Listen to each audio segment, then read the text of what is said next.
आज के कार्यक्रम के अध्यक्ष, हिंदी में कोई प्रॉब्लम नहीं है ना?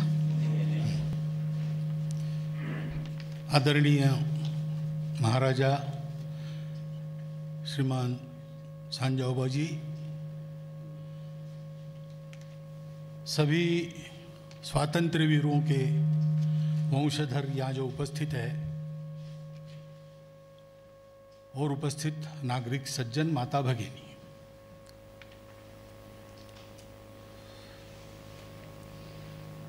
हमारे लिए यानी हम मणिपुर वासियों के लिए और सब भारतवासियों के लिए ये बड़ा गौरव का विषय है कि स्वतंत्रता के लिए जिन वीरों ने अपने जीवन को समर्पित कर दिया,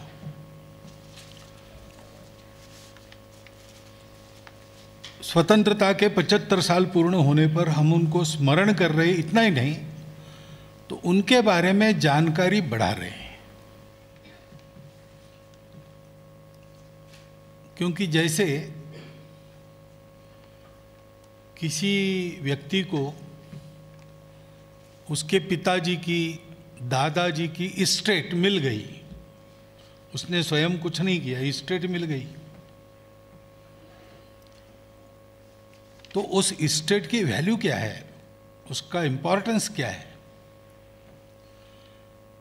ये उसके समझ में तब आता है जब उसके पिताजी ने, दादाजी ने वो इस्टेट प्राप्त करने के लिए कितना परिश्रम किया, ये उसको मालूम होता है। हमको स्वतंत्रता मिली, 75 वर्ष हुए। अब तो स्वतंत्रता के बाद जन्मी हुई जनरेशन अपने देश में है, तो उनको पता ही नहीं कि आज हम जिस स्वतंत्रता का उपभोग कर रहे हैं उसको पाने के लिए हमारे पूर्वजों ने क्या क्या किया, उनको कितना करना पड़ा, कितना कुछ त्याग बलिदान देना पड़ा।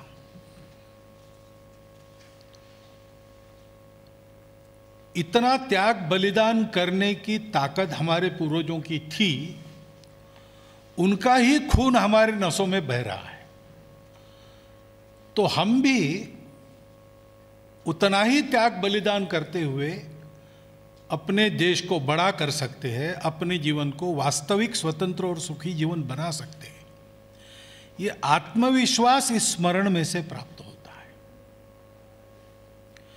ये भी पता चलता है कि हमारा ये जो कुल है भारतवंशियों का, मणिपुर का जैसे है वैसे सारे भारत में हुआ है ये संघर्ष।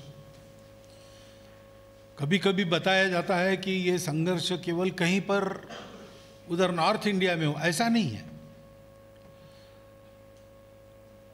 अंग्रेजों के विरुद्ध संघर्ष केवल 1857 में हुआ ऐसा भी नहीं, उसके पहले से शुरू हुआ है और 1947 तक कंटिन्यूअस चला है। थोड़ा थोड़ा सुलगने लगा, फुल फ्लेयर उसका 1857 के आसपास आया, बाद में वो बुझा नहीं, वो चलते रहा। तो केरल में 1830 में वीर पांड्य कट्टबोमन ने संघर्ष शुरू किया। उसने एक प्रोक्लेमेशन पब्लिश किया, और प्रोक्लेमेशन सारे भारत के लिए पब्लिश किया, और उसमें ये कहा कि ये जो गोरे लोग आए हैं बाहर से, इनके आने के कारण खाने में नमक और पूजा में कर्पूर महंगा हो जाएगा, इसलिए इनको हका लो अभी। देखिए, बाहर से आया है, हम पर राज नहीं करना चाहिए, वी कैन रूल आवरसेल्व्स, एक स्वतंत्रता की भावना है। और स्वतंत्रता का डेफिनेशन भी है, खाने में नमक, फिजिकल प्रॉस्पेरिटी, मटेरियल प्रॉस्पेरिटी, और पूजा में कर्पूर, स्पिरिचुअल प्रॉस्पेरिटी और इंडिपेंडेंस। जो अभी बताया की नोट में कि अपने धर्म का पालन करते हुए हमारे वीर रहे। तो ये जो सारा संघर्ष हुआ है 1857 के पहले से 1947 तक, उसमें भारत का संघर्ष कैसे हुआ, इसका एक परफेक्ट एग्जाम्पल ये मणिपुर का संघर्ष है। ये जो दो इसमें मेनली 1891 उसके बारे में, उसके पहले भी एक बार हुआ है, दोनों का उल्लेख है। लेकिन 1891 के हमारे हीरोज, हमारे योद्धा, वो स्वातंत्र्य योद्धा थे। वो अपनी स्वतंत्रता के लिए, मणिपुर राज्य के अधिकारों के लिए और मणिपुर के लोगों के सुख के लिए लड़ रहे थे, वैसे ही अपने धर्म के लिए भी लड़ रहे थे। लड़ाई के पहले वो जैसे रहे, जब लड़ाई नहीं थी तब अंग्रेजों से जैसा व्यवहार किया, जिस कारण से लड़ाई बनी उस कारण को जैसा उन्होंने समझा, लड़ाई के समय उनका जैसा व्यवहार रहा, वीरता का, दुष्टता का नहीं रहा, पशुता का नहीं रहा, वीरता का रहा। और अंग्रेजों का रिकॉर्ड लिखता है कि इंग्लैंड में इस युद्ध को लेकर जो पार्लियामेंट में विवाद हुआ, उस विवाद का एक कारण ये था कि अंग्रेजों की फौज के पलटनों ने अनसोल्जरली कंडक्ट दिखाया। हमारे वीरों ने थोड़े होते हुए भी अनसोल्जरली कंडक्ट नहीं दिखाया और युद्ध में विजय प्राप्त होती है, पराजय भी प्राप्त होता है। तो जैसे गीता कहती है, सुख दुखम समय कृत्वा लाभा लाभौ जया जयो, वैसे उस युद्ध में पराजित होने के बाद भी यहां जब जेल में थे, जब ट्रायल चला, जब पनिशमेंट्स डिक्लेयर हुई, बाद में बहुत लोगों की पनिशमेंट मीट आउट हुई। 4 लोगों को तो फांसी दे ही दिया, 5 लोगों को, बाकी लोगों का थोड़ा कम हो गया, लाइफ इम्प्रिजनमेंट, काला पानी भेजा गया। वहाँ पूरे इसमें जो कंडक्ट रहा और वापस आने के बाद का कंडक्ट रहा, डिटेल तो नहीं है लेकिन जो इंडिकेशन मिलता है अवेलेबल इंफॉर्मेशन से, वो इंडिकेशन कहता है कि हमारे लोगों का व्यवहार पूर्णतः हमारी धर्म संस्कृति परंपरा के अनुकूल था, वेरी डिग्निफाइड था, मनुष्य के जैसा, स्वाभिमानी मनुष्य के जैसा था। तो उस परिस्थिति में भी उन्होंने अपना आचरण नहीं छोड़ा, अपने तत्व की भूमिका पर स्थिर रहे। उसके फलस्वरूप मृत्यु मिला तो मृत्यु को हंसते हंसते स्वीकार किया। काला पानी जाना था, काला पानी गए, वापस आए, यहां आने नहीं दिया, कुछ कर नहीं सकते थे, शक्ति नहीं थी, तो वृंदावन में रहे, राधा कुंड में रहे। त्रिपुरा में एक बाद में वापस आ गए, वहाँ उनका एक नदी के किनारे अंत्य संस्कार हुआ, लेकिन खबर यहाँ देर से आई तो यहाँ के विधि के अनुसार उनका एक पलाश वृक्ष की ब्रांच रखकर उसका अंत्य संस्कार हुआ, ऐसा वर्णन मिलता है। तो हम लोग केवल, हमको बाहर का कोई नहीं चाहिए, केवल इतना नहीं, हमारा अपना कुछ है, उसके प्रिजर्वेशन के लिए हम लड़े। स्वतंत्रता हमारी केवल तंत्र को लेकर बात नहीं थी, स्व को लेकर भी बात थी। हम भारत के लोग हैं, भारत के हर प्रांत के, हर भाषा के, हर जाति के लोगों का एक स्व है जो हम सबको जोड़ता है। तो भारत का व्यक्ति सेक्युलर अलग और रिलीजियस अलग ऐसा नहीं होता है, वो धार्मिक होता है। सब कुछ शाश्वत तत्वों के आधार पर चलता है। भौतिक जीवन भी श्रद्धा के आधार पर चलता है, धर्म के आधार पर चलता है। वैसा ही व्यवहार हमारे सब लोगों का रहा और बड़ा वीरतापूर्ण व्यवहार रहा। पार्लियामेंट में जो हंगामा हुआ इंग्लैंड के, उसका एक कारण ये भी बताया गया है, ये वहाँ छपा है, वहाँ के रिपोर्ट्स में आया है, वो इसमें भी, पुस्तक में भी है। उसका एक कारण ये भी बताया गया है कि देशी लोगों की छोटी फौज ने, जिनके पास, अंग्रेजों के पास जैसे हथियार थे वैसे हथियार नहीं थे, वैसी तोपें नहीं थी, चारों तरफ से घिर गए थे, संख्या में बहुत कम थे, फिर भी जिस पराक्रम के साथ उनका सामना किया, तो कॉन्फिडेंस में भी कमी आई अंग्रेजों की। तो उन्हें कैसा पराक्रम दिखाया होगा, आप कल्पना कीजिए। ऐसे पराक्रमी पूर्वजों के हम वंशज हैं। हम अपने पूर्वजों को स्मरण करते, अपने शहीदों को, हुतात्माओं को स्मरण करते, तो हमारी कृतज्ञता तो प्रकट होती ही है और होनी ही चाहिए।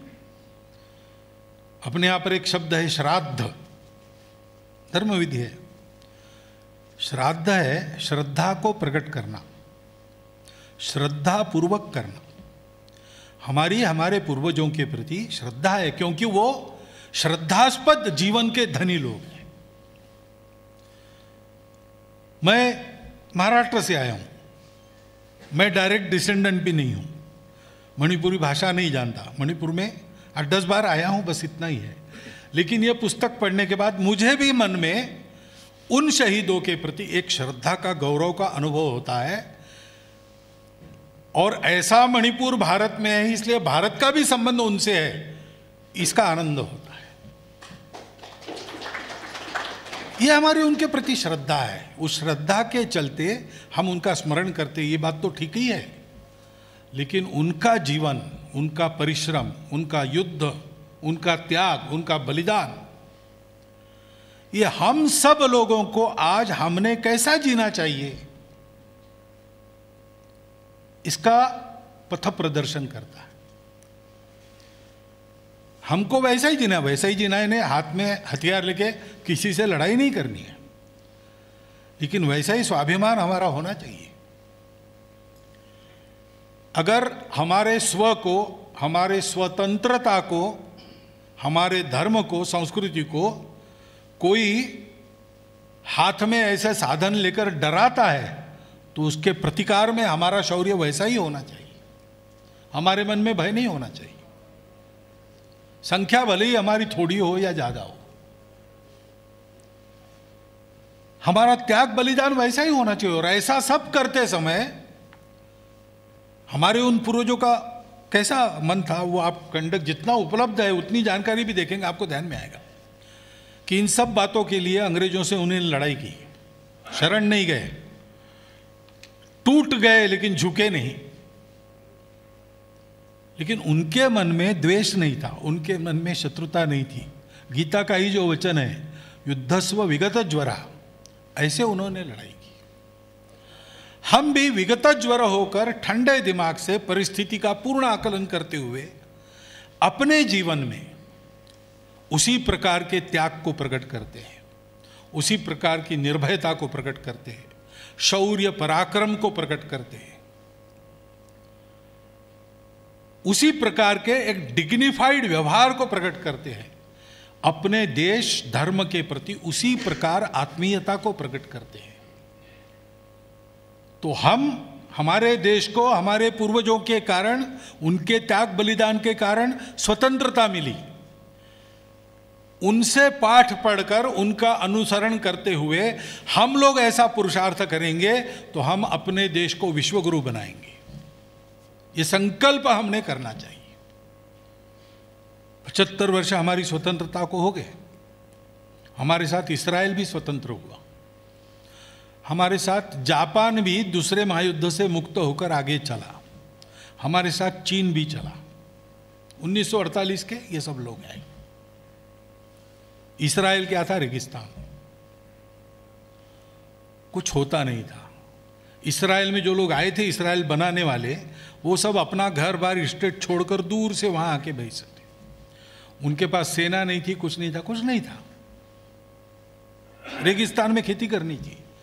और जिस दिन उन्होंने अपने स्वतंत्रता का घोषणा पत्र जारी किया, घोषणा की, उस क्षण 8 देशों ने उन पर हमला किया और आगे 30 साल उनको 5 लड़ाइयां लड़नी पड़ी। फिर भी आज वो कहाँ है? रेगिस्तान का नंदनवन बन गया है। सारी दुनिया में उनके सामर्थ्य की धाक है। मिलिटरीली भी बड़ा स्ट्रांग इस्राएल बना है।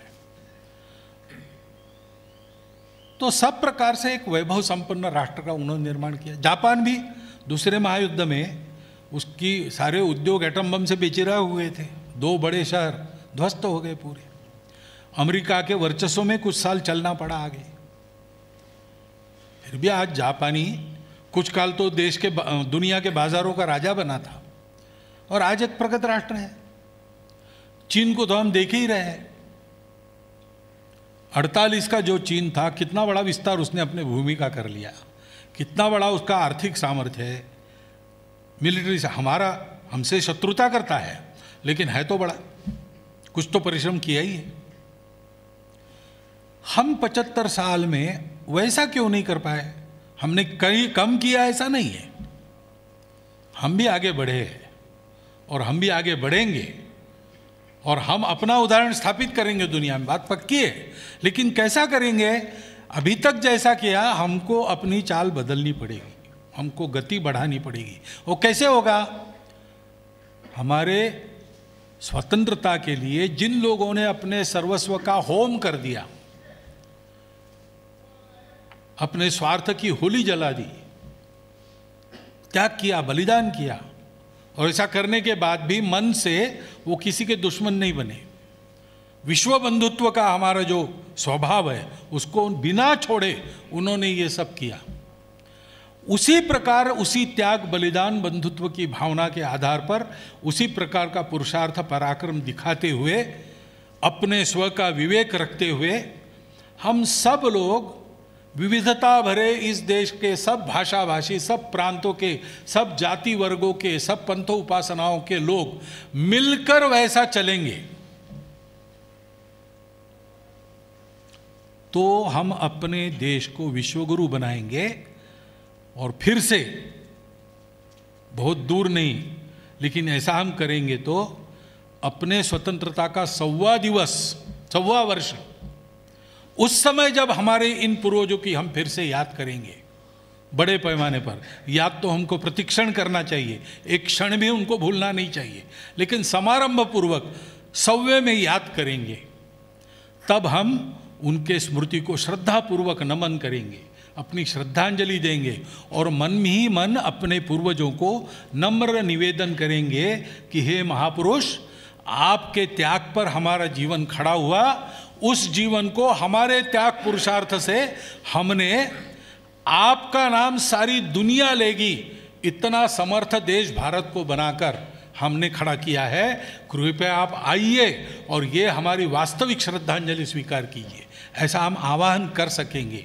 ऐसा संकल्प लेके आज से हमको आगे चलना चाहिए, इसकी आवश्यकता है। उसकी प्रेरणा देने वाला ये पुस्तक बना है। मैं ये पुस्तक बनाने वालों का अभिनंदन करता हूँ।